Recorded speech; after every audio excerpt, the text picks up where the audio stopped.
नमस्कार दोस्तों आज की हमारे वीडियो का टॉपिक है what is a pole in induction motor. दोस्तों एक भाई का कमेंट आया था कि मुझसे इंटरव्यू में पूछा गया था कि मोटर में पोल क्या होता है, तो मैं वो नहीं बता पाया था। तो दोस्तों जिस भाई का कमेंट है आज उनको इस वीडियो के माध्यम से जवाब मिल जाएगा बड़े ही आसान भाषा में, और इंटरव्यू में आपको क्या बोलना है ये भी बताऊँगा इस वीडियो में। तो दोस्तों बने रहे वीडियो में लास्ट तक।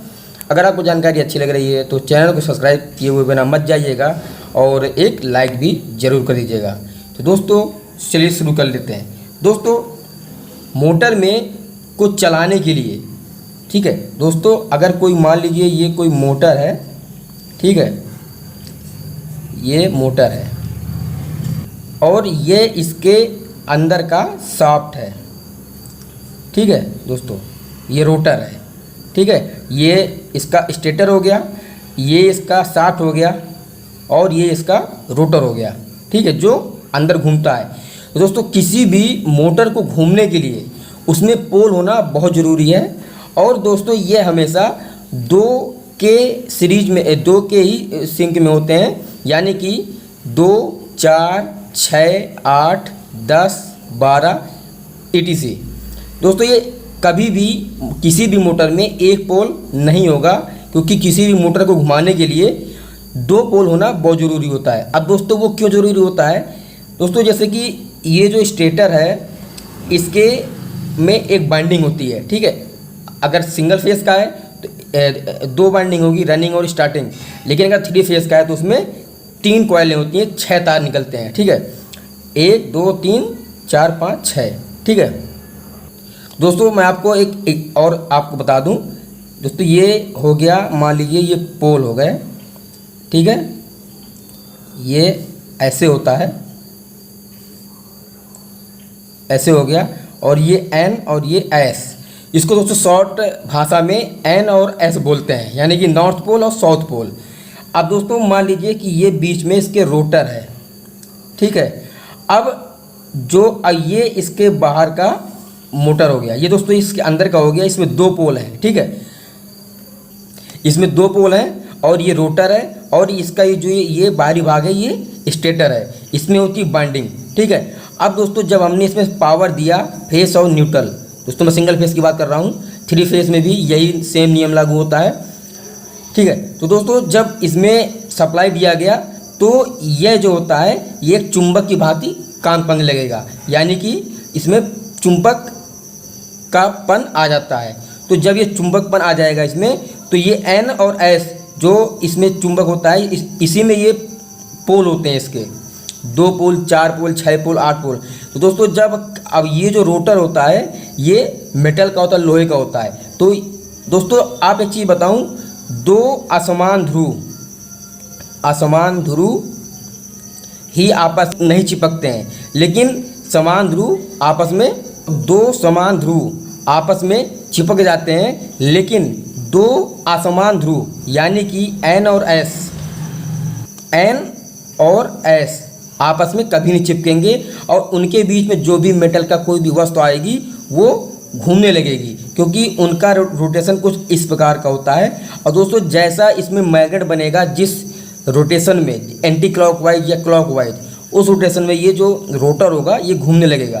दोस्तों पोल निकालने का एक और मतलब होता है, एक फार्मूला होता है NS = 120 F/P।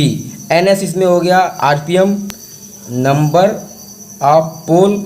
120 का मतलब यानी कि जो 3 फेस मोटर होता है इसमें ऐसे होता है, तो जो इन दोनों के फेस टू फेस के बीच में जो फेस एंगल बनता है वो 120 डिग्री का बनता है। तो 120 डिग्री यही है। F का मतलब फ्रिक्वेंसी और P का मतलब पोल। तो अगर हमको P पोल निकालना हो तो दोस्तों हमको यहाँ पर 120 F और जितने भी पोल हैं हमारे 2, तो दोस्तों फ्रिक्वेंसी 50 ही रहेगा। अब इसको हम सॉल्व कर लेंगे दोस्तों, ये 2800 RPM बनेगा हमारा, ठीक है। तो दोस्तों अब अगर मान लीजिए 4 पोल की मोटर है तो यहाँ पर एक ऐसे और बन जाएगा, ठीक है, ऐसे बन जाएगा। तो यानी कि इसको मोटर को घुमाने के लिए 4 पोल हो गए, अभी तक 2 पोल थे, अब इसमें 4 पोल हो गए। अब दोस्तों जैसे जैसे पोल की संख्या बढ़ेगी RPM डाउन होगा,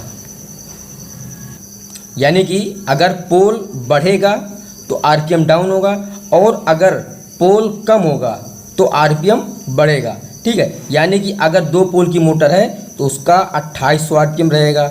अगर मोटर 4 पोल का हो गया तो उसका जस्ट आधा हो जाएगा, 1500 आरपीएम। अगर 6 पोल का होगा तो 960 आरपीएम का हो जाएगा। ठीक है, तो दोस्तों जो मोटर घुमाता है, मोटर को घुमाने के लिए और उसको रोकने के लिए इसमें पोल ही होते हैं, क्योंकि जब पावर देंगे हम तो इसमें स्टेटर में मैग्नेट बनने लगेगा, चुंबकीय क्षेत्र, चुंबकीय फील्ड उत्पन्न जनरेट होगा, जिससे यह जो मेटल का होता है ये घूमने लगेगा और हमारा मोटर चलने लगेगा। क्योंकि यह जो सप्लाई देने के बाद ये जो स्टेटर होता है ये एक विद्युत चुंबक की तरीके काम करने लगता है, जिसमें चुंबकीय फील्ड उत्पन्न होने लगता है। चुंबकीय फील्ड उत्पन्न होने से जो ये मेटल का रोटर होता है ये घूमने लगता है। इसी पोल ही होता है जो मोटर को घुमाता है। अगर पोल नहीं होंगे तो मोटर कभी नहीं घूमेगा, ये दोस्तों डेफिनेटली श्योर है।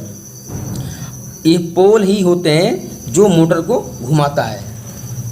दोस्तों मोटर में जितने ही पोल होंगे उतने ही नंबर ऑफ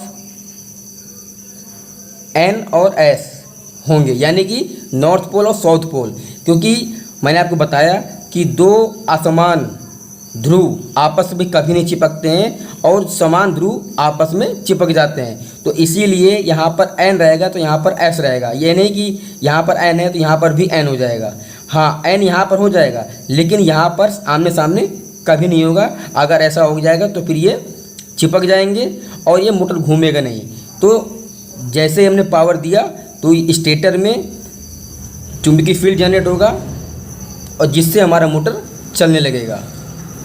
दोस्तों मोटर कभी भी एक पोल पर नहीं चल सकता है, ये सही बात है। मोटर हमेशा 2 पोल पर ही चलता है, क्योंकि इसमें नॉर्थ और साउथ पोल होते हैं और नॉर्थ पोल और साउथ पोल होने के लिए ही ये मोटर जो इसका रोटर होता है जो मेटल का बना होता है ये घूमता है। अगर इसमें नॉर्थ पोल साउथ पोल नहीं होंगे यानी 2 पोल नहीं होंगे तो मोटर नहीं घूमेगा।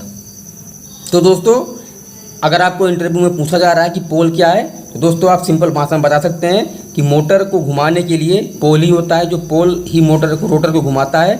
इसमें 2 ध्रुव होते हैं और एन और एस जितने नंबर ऑफ पोल होंगे उतने ही नंबर ऑफ नॉर्थ पोल और साउथ पोल होंगे।